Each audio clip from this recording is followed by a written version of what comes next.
Recadrer un collaborateur est un acte exigeant, mais c'est également un acte bienveillant qui doit être conduit de façon structurée. Je vous propose le processus d'entretien. Il est constitué de 5 phases. Phase 1. Je pose directement le problème de la démotivation. Attention, je le fais avec précaution. Je ne veux pas qu'il réagisse. Pas encore. Phase 2. Je vais étayer mon constat par 2 à 3 faits qui tombent de façon lapidaire. J'insiste sur la superposition de ces faits. Attention, je le répète, c'est du 100% factuel. Phase 3, je suscite son avis, je le fais réagir. S'il est toujours en résistance, je passe en phase 4.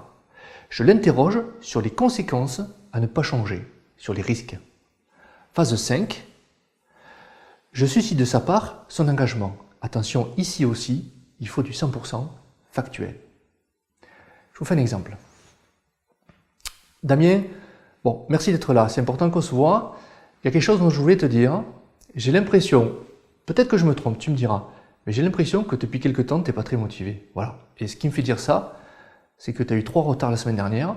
Ce qui me fait dire ça, c'est que dernière réunion, tu es resté muet alors que d'habitude, tu es plutôt du genre à participer.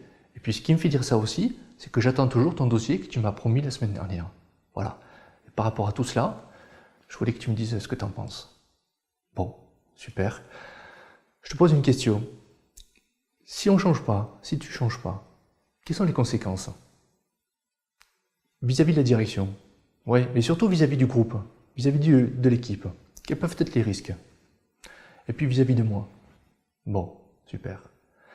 Du coup, qu'est-ce que tu proposes? Mais qui puisse se voir.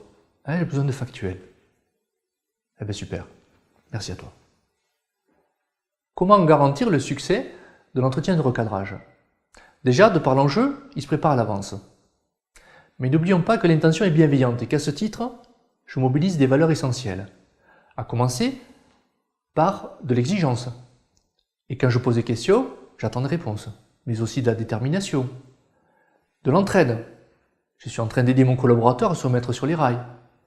Mais aussi de la considération. Quand je pose des questions, j'accueille sans juger ses réponses. Et en même temps de l'harmonie. Parce que si je le recadre, c'est pour lui, mais c'est aussi pour l'équipe.